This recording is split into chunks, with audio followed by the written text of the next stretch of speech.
welcome to another episode of Let's Talk with Greg and Thomas. You're back. I know. After 2 weeks, you're back. The prophecy. The prophet has returned. Boy. So this week we are joined with the amazing Hi, I'm Aiesha. Aiesha Forrest? Forrest. You forgot your last name? No, I didn't forget it. I just didn't know you needed it. It's a lot of information. I know. Yeah. Their social is... No, I'm kidding. So this week we're going to be talking about abortion. So, Thomas, do you want to go ahead and inform the audience about what's happening in the Supreme Court?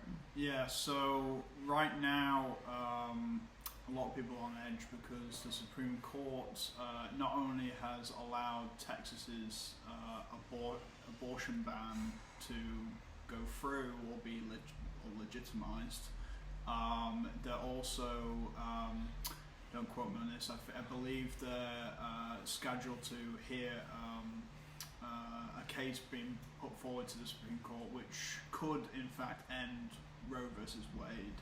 Mm-hmm. After 48 years, and yeah, so this is. I mean, terrifying. We knew this was probably going to come, especially with the Supreme Court as it is now, and especially with conservatives feeling quite powerful in this position. Yeah. And what really angers me is that, and two things. One, when these laws were written, their sole purpose for these laws was because there's a conservative court. When they were writing these laws, that's why they were doing it. They said it. They said the quiet part out loud. And not only that, but the main detail is that they're trying to ban abortion after 15 weeks. When Roe versus Wade protects abortions, I believe up to 24 weeks or at least viability.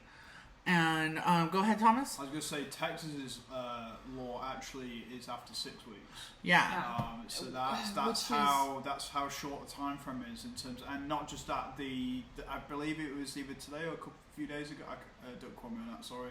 The Supreme Court has allowed it to go just to remain in place until further review.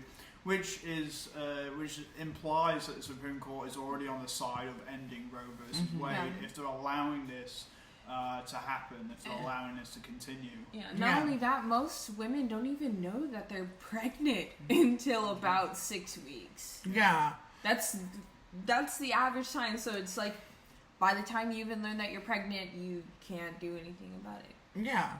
Literally, my sister didn't know she was pregnant until she was like 3 months in. And that's math I can't even do in my head. That's three times. My mom was like 4 months 12 pregnant weeks in. with my brother.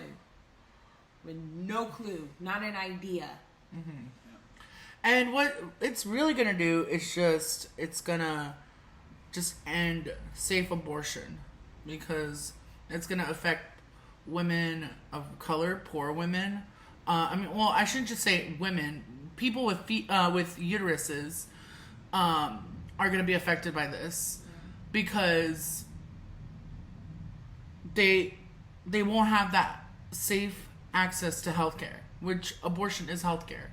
They're not going to be able to turn to a doctor. They're going to be turning to someone in an alley, and we're going to have back alley abortions again. Yeah.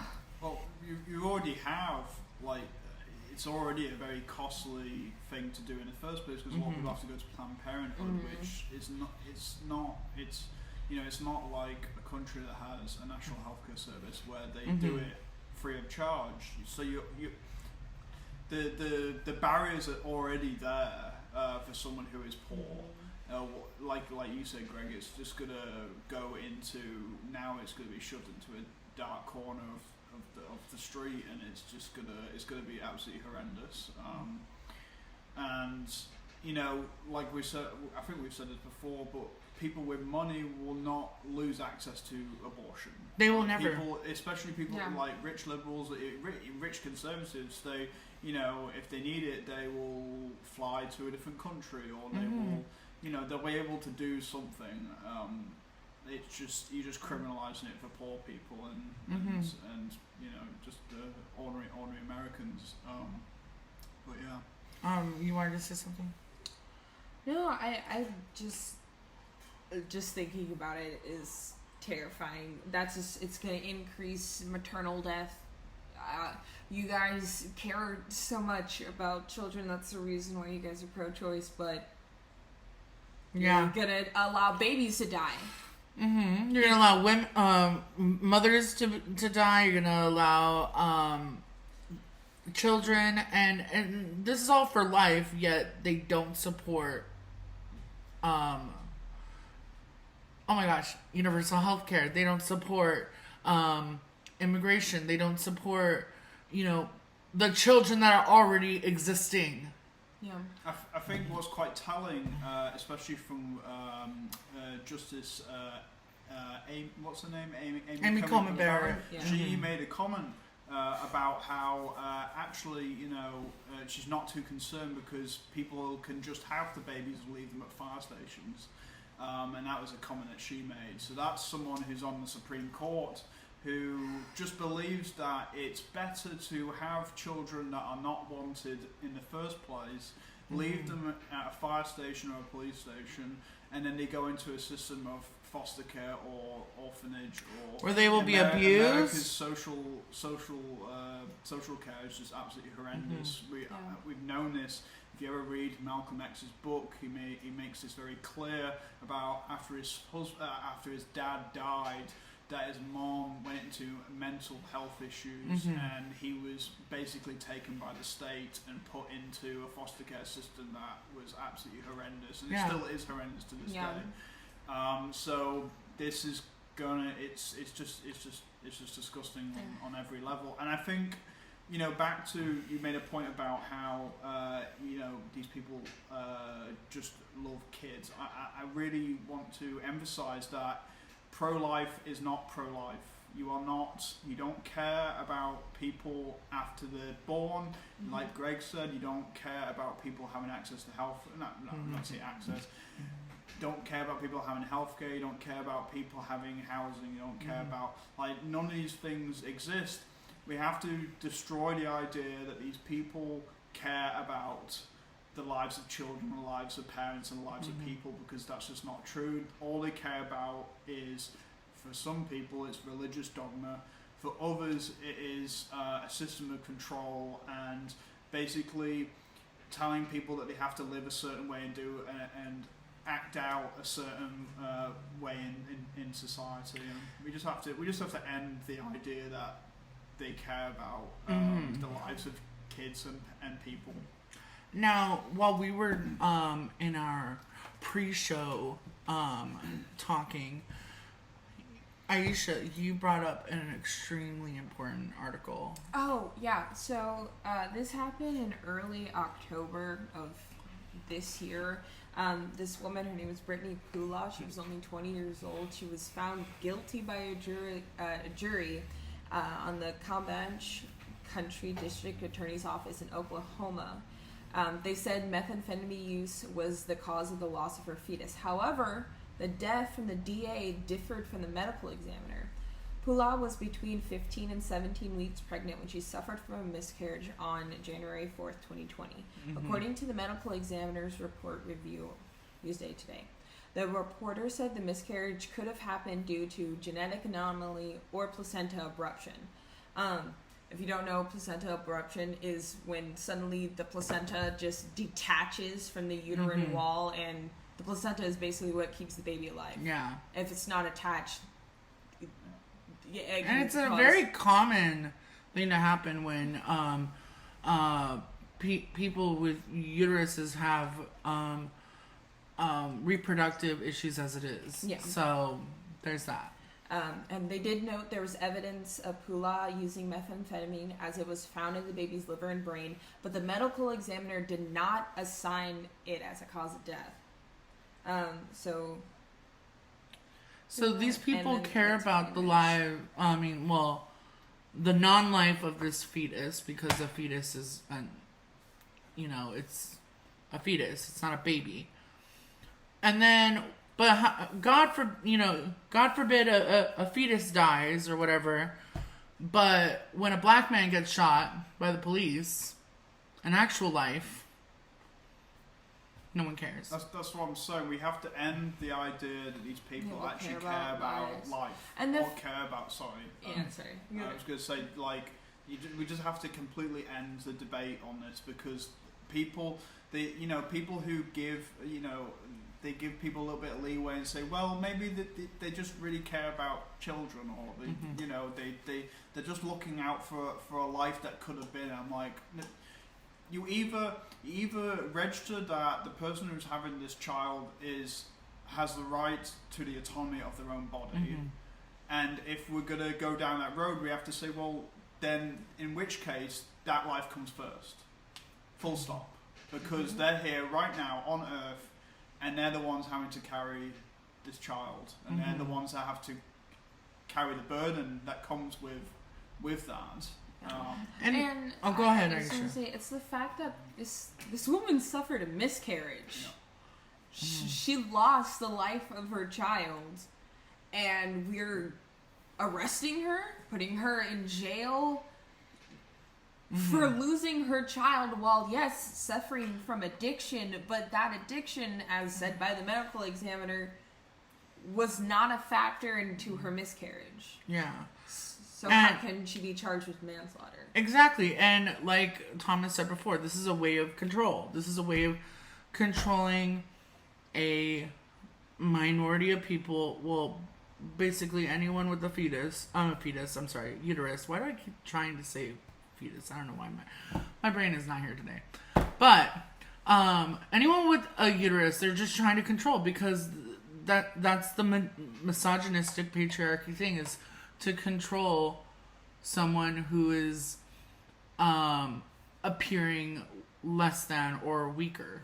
It's disgusting. And particularly with this case, particularly with drug addiction, is stigmatized and is also treated criminally anyway, regardless. So this particular case that we're talking about here, it's like almost like a 2-in-1, because you've got they're able to nail this because of the stigmatization on drug mental illness, or like mental illness with results of drug addiction, and just drug addiction in general. So, but I do want to say, if she was a middle class to wealthy white woman who had a miscarriage after having a methamphetamine addiction, she'd not be going to jail. No. They'd be sending her to rehab.